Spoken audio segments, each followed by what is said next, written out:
Kemana sih? Tuh, udah jam segini, belum datang juga ya? Assalamualaikum. Waalaikumsalam. Nih, datang juga Bu Aina. Ibu maaf tadi tuh saya di jalan melihat orang yang sedang membuang sampah di sungai. Saya tuh memperhatikannya, kemudian setelah dia membuang sampah di sungai, saya mencoba menghampirinya. Masih ada ya yang buang sampah di sungai zaman begini? Iya Bu, ketika saya tanya ke orang itu, ternyata di komplek rumahnya belum diangkut sampah-sampahnya, sementara di rumah dia sudah sangat menumpuk si sampahnya. Kemudian akhirnya dia membuang sampahnya di sungai. Tapi kan itu bahaya ya.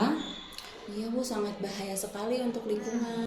Anak-anak tahu tidak apa akibatnya jika sungai dipenuhi oleh sampah? Yuk kita lihat ilustrasi berikut ini. Perilaku membuang sampah sepertinya masih banyak ditemui di Indonesia, tak terkecuali di kota Semarang. Seolah telah mendarah daging, warga pun nekat membuang sampah sembarangan tanpa memikirkan efek samping. Padahal selain tak sedap dipandang mata, sampah juga dapat akibatkan bencana.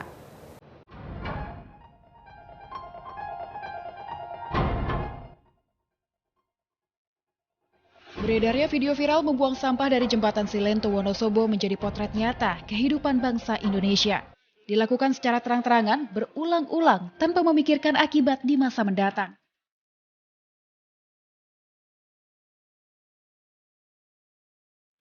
Perilaku membuang sampah sembarangan diakibatkan karena kurangnya kepedulian terhadap masyarakat, khususnya yang tidak bersentuhan langsung.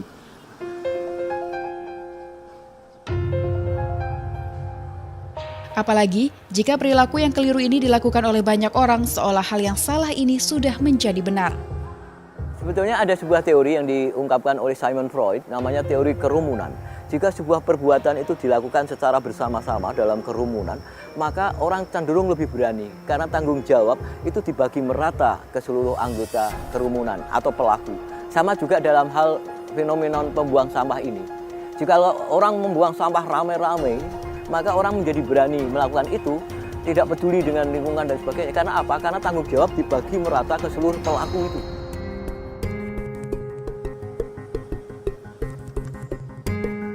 Bukan hanya tak sedap dipandang mata, sampah di aliran sungai juga dapat akibatkan bencana. Salah satunya adalah pendangkalan sungai sehingga tak mampu menampung beban aliran air di wilayah hulu.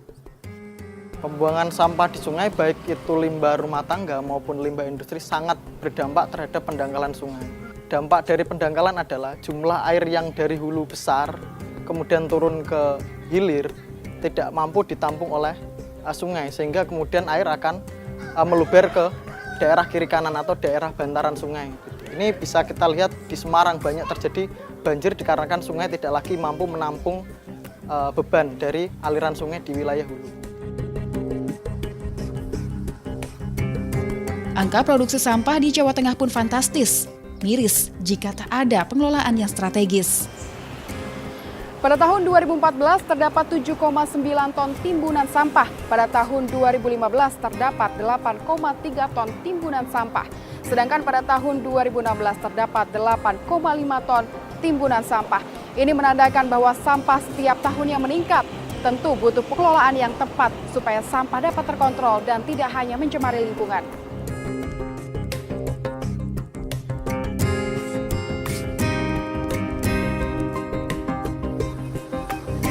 Masalah sampah sejatinya bukan hanya menjadi tanggung jawab pemerintah.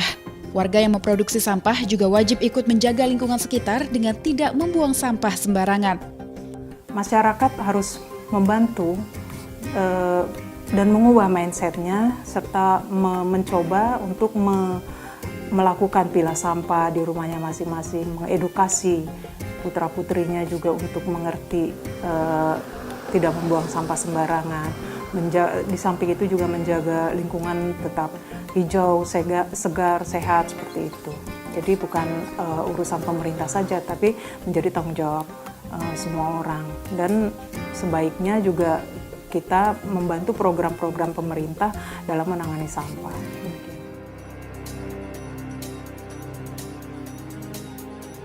Beberapa program didirikan pemerintah Provinsi Jawa Tengah seperti Bank Sampah, Rumah Rosok dan TPS 3R, Reduce, Reuse, Recycle. Pemerintah juga dituntut lebih tegas dalam menindak pelanggaran, berikan efek jerah supaya sampah tak lagi cemari lingkungan. Lintang Pudiastuti, Apsari Retno melaporkan untuk NET. Dari video tadi bagaimana akibatnya saat sampah dibuang ke sungai. Sangat bahaya sekali bukan? Merugikan lingkungan. Sampah seperti ini namanya sampah organik. Biasanya terbuat dari tumbuhan ataupun hewan. Nah, sampah organik ini bisa kita buat menjadi pupuk untuk tanaman di rumah, ya. Nah, kalau sampah seperti ini namanya sampah anorganik. Kalau sampah anorganik ini bisa kita daur ulang menjadi barang-barang lain yang siap pakai ataupun untuk hiasan. Wah, ternyata banyak sekali ya manfaat sampah. Tidak kita buang saja, bisa kita manfaatkan menjadi hal yang lebih berguna. Betul. Yuk kita lihat cara pembuatan barang-barang bekas menjadi barang kerajinan yang lebih indah dan estetik. Ayo. Assalamualaikum. Waalaikumsalam warahmatullahi wabarakatuh. Wah, lagi apa nih ibu-ibu? Ibu mau bikin tikar dari bekas bungkus kopi. Kalau mau buat tikar dari bungkus kopi, apa aja yang harus dilakukan langkah-langkahnya, Bu? Makanya kita siapkan dulu bungkus kopi. Nah, bungkus kopinya bisa bungkus kapal api atau bisa bungkus kopi yang lain atau juga bisa bungkus Deterjen ya? deterjen. Tumulto juga bisa. Oke, terus setelah itu? Kemudian setelah itu bungkus kopinya kita ambil, lalu kita bersihkan dulu, dicuci. Boleh pakai sabun atau enggak, tapi kalau nggak pakai sabun biasanya lengket. Jadi setelah dicuci kita ambil tisu. Buat Setelah apa dicuci, tuh? buat ngelap kan basah. Jadi dilap dulu Biar kering ya, Bu? Biar kering dan yakinkan bersih, tidak lengket di tangan. Kemudian setelah itu kan ini bungkus bekas kopi ya. Kemudian kita gunting ujung-ujungnya. Ujung sebelah kanan dan ujung sebelah kiri.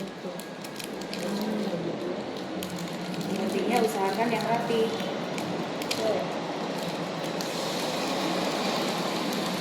Nah, ujung-ujungnya sudah digunting. Kemudian ini kita bagi menjadi 2. Jadi lebih kecil ya? Ya, lebih kecil. Nah, ini sudah menjadi 2. Kemudian kita ambil salah satu kita coba untuk membuat kayunya. Ini sudah kita gunting, kemudian yang ujung sebelah sini kita lipat ke dalam ya. Nah, coba. Jadi Lipat ke dalam. seperti ini.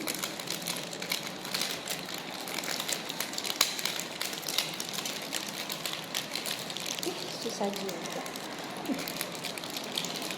Sebenarnya kalau mau lebih gampang kita potong satu, tapi pemborosan bungkus kopi kalau satu. Nah, Jadi 2, jadinya seperti ini. Sudah rapi kan ya? Kemudian ini Bu Yani membuat yang dipotong 1. Ini pemborosan bungkus kopi sebenarnya, tapi lebih rapi. Jadi nanti hasilnya juga lebih besar. Yang ini kita masukkan dari bawah dari sini, seperti ini. Nah, kita pegang, ambil lagi satu lagi yang ketiga, lipatan ketiga kita simpan di sini. Jadi ada yang satu ada yang di luar, yang satu ada yang di dalam. Untuk yang keempat, kita masukkan dari bawah biar mengunci. Nah, kita masukkan ke lipatan yang pertama tadi.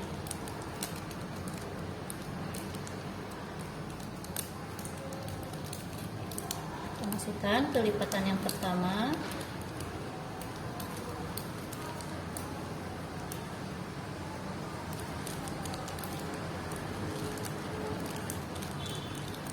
Jadi gunakan 4 dulu untuk awal. Kemudian kita tarik agar mereka saling mengunci. Nah, kita bikin ini yang banyak dulu. Kita nanti ambil lagi satu, kita masukkan lagi ke lipatan-lipatan yang seperti tadi sampai dia terkumpul banyak. Nanti kita gabungkan. Setelah terkumpul banyak, ini kita bisa buat menjadi alas tempat duduk seperti yang kita gunakan, atau juga bisa dijadikan sebuah tas. Bungkus kopi bisa kita olah menjadi barang yang lebih berguna dan estetik yang dapat kita gunakan di kehidupan sehari-hari. Iya betul Mbak Ena. Nah, anak-anak bagaimana?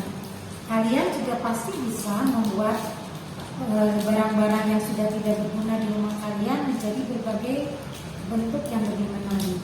Seperti, nah ini boneka ini juga bisa ini dibuat dari kaos kaki bekas kalian, ataupun dari kardus-kardus bekas sepatu bisa dibuat menjadi berbagai benda yang menarik seperti itu. Sekarang Ibu ada tugas buat kalian.